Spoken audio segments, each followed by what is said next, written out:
મિત્રો બજાણા જે ગુજરાત રાજ્યના સુરેન્દ્રનગર જિલ્લાના દસાડા તાલુકામાં આવેલું એક ગામ છે, જે આજે વાઇલ્ડ આ સેન્ચુરી અને રોયલ સફારી માટે જાણીતું છે.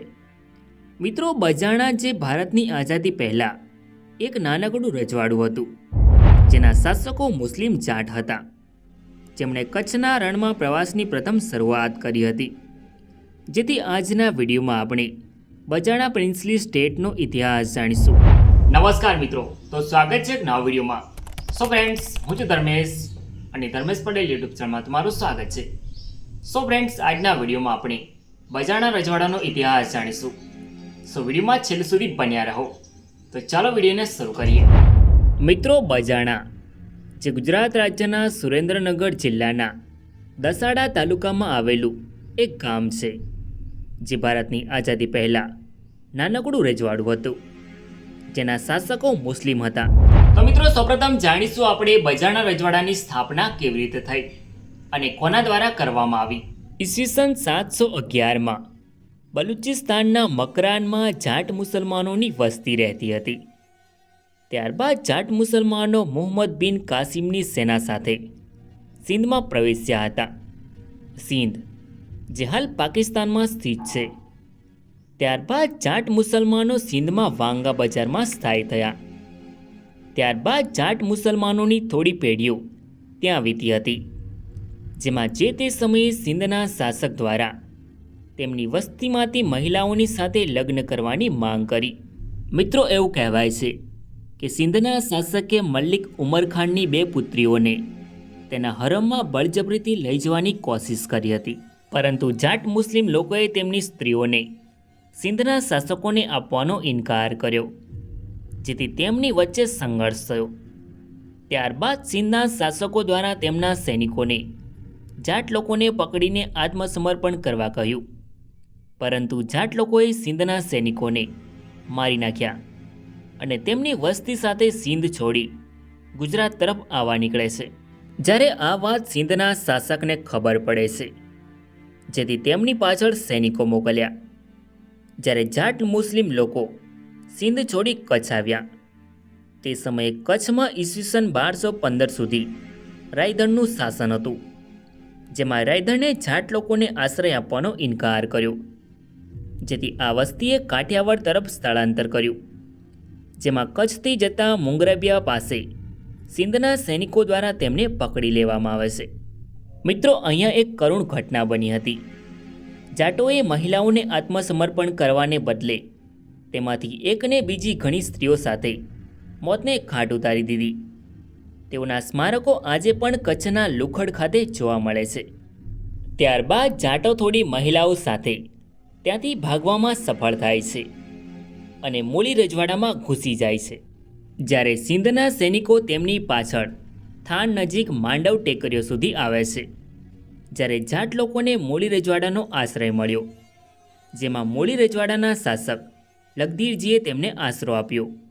ત્યારબાદ જાટ મુસ્લિમ લોકોની વસ્તી મૂળીમાં આશરો લે છે, પરંતુ સિંધના સૈનિકો હજુ પણ હમીર જાટની દીકરી સુમરીને લઈ જવા માટે પડાવ નાખીને જ બેઠા હતા. પરંતુ મૂળીના પરમારોએ એક મુસ્લિમ દીકરીને બચાવવા માટે તૈયાર થયા અને સિંધના સૈનિકો સામે તેમને રક્ષણ પૂરું પાડ્યું. ત્યારબાદ આ વાતની જાણ ગુજરાત સલ્તનતના સૈનિકોને થાય છે, જેથી તેમની સેનાની ટુકડીઓએ સિંધની સેનાને ભગાડવા માટે આવે છે. ત્યારબાદ થોડા સમય પછી મૂળીના શાસક લખધીરજીએ જોયું કે તેઓ સિંધના લશ્કરના હુમલાથી સુમરીને બચાવી શકતા નથી, જેથી તેમણે સુમરીને ત્યાંથી ભાગી જવા કહ્યું, જેમાં આક્રમણકારોએ સુમરીનો વણોદ સુધી પીછો કર્યો, જ્યાં તેણીએ આત્મહત્યા કરી. તેમની કબર હજુ પણ ત્યાં જોવા મળે છે. મિત્રો તે સમયે ગુજરાત સલ્તનતમાં મહંમદ બેગડાનું શાસન હતું, જેમાં ગુજરાત સલ્તનતની સેના દ્વારા જ્યાં સુધી સિંધની સૈનિકોને ભગાડવામાં ન આવ્યા ત્યાં સુધી તેમણે દેશ છોડ્યો ન હતો. ત્યારબાદ જાટ લોકોને ગુજરાતના સુલતાન મહંમદ બેગડા દ્વારા અમદાવાદ લઈ જવામાં આવે છે અને તેઓ તેમની સેનામાં જોડાય છે.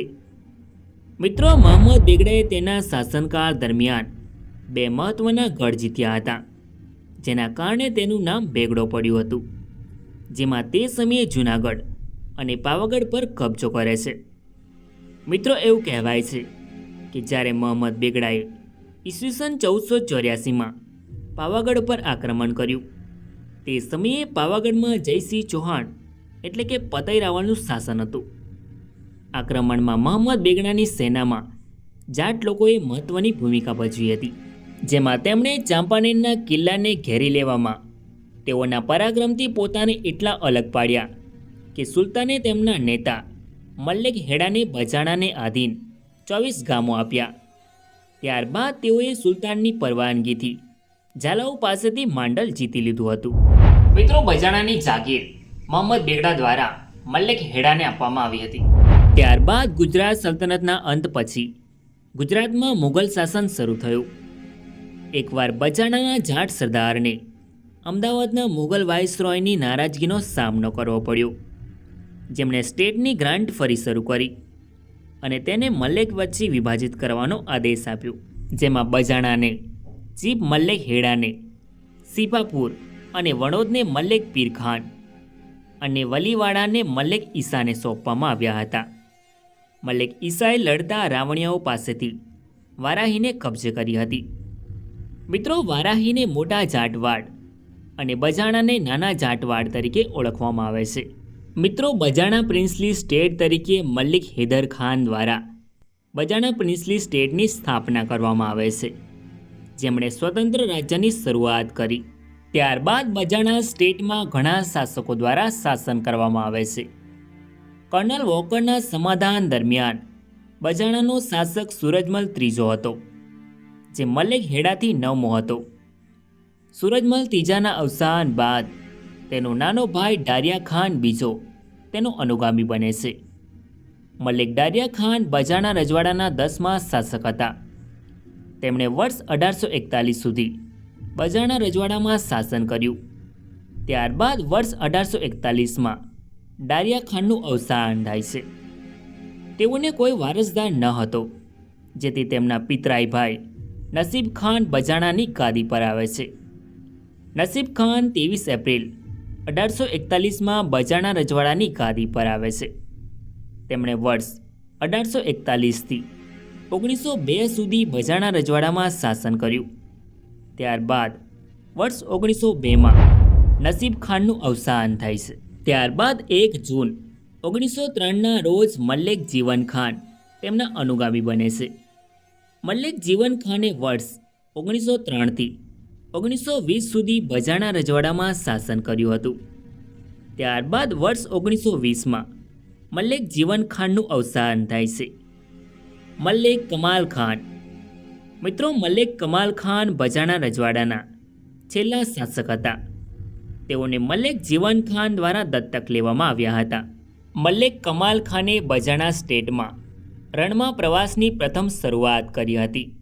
મિત્રો, રણમાં પ્રથમ પ્રવાસની શરૂઆત કરનાર બજાણા સ્ટેટના રાજા કમાલ ખાન, જે પોતાની સાથે ચુની કાકા અને સઈ ખાન સહિતના સુબેદારોને લઈને નિયમિત રણ પ્રવાસ માટે વિન્ટેજ કાર લઈને જતા હતા. મિત્રો, બજાણા પ્રિન્સલી સ્ટેટ 1943થી 1947 સુધી બરોડા સાથે જોડાયેલું હતું. મિત્રો, ભારત દેશમાં 1947 સુધી અંગ્રેજોનું શાસન રહ્યું હતું, જેમાં બજાણા રજવાડું કાઠિયાવાડ એજન્સીમાં આવતું હતું. ત્યારબાદ 1947માં ભારત દેશ અંગ્રેજોના શાસનમાંથી આઝાદ થયો, ત્યારે ભારતનું વિભાજન થયું. ત્યારે ભારતના ભૂતપૂર્વ મૂળ રાજ્યોને નવા રચાયેલા ભારત સંઘ અને પાકિસ્તાન ગમે તે એક સાથે જોડાવાનો વિકલ્પ આપવામાં આવ્યો હતો. ત્યારે બજાણા રજવાડાના છેલ્લા શાસક મલ્લિક કમાલ ખાને બજાણા રજવાડાને ભારત સંઘમાં સામેલ કર્યું, જે આજે ગુજરાત રાજ્યના સુરેન્દ્રનગર જિલ્લાના દસાડા તાલુકામાં આવેલું બજાણા ગામ છે. મિત્રો, આ છે મલ્લિક જીવન ખાનના શાસનકાળ દરમિયાનની બજાણા પ્રિન્સલી સ્ટેટની કોર્ટ ફી, જે તમે સ્ક્રીન પર જોઈ શકો છો.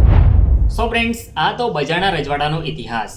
આઈ હોપ કે તમને આ વિડીયો ગમ્યો હશે. સો વિડીયોને લાઇક કરીને કમેન્ટમાં તમારો અભિપ્રાય જરૂર લખો. અને ચેનલમાં નવા હોય તો આવા જ અવનવા વિડીયો જોવા માટે ચેનલને સબસ્ક્રાઈબ જરૂર કરો. તો મળીએ નેક્સ્ટ વિડીયોમાં. ધન્યવાદ.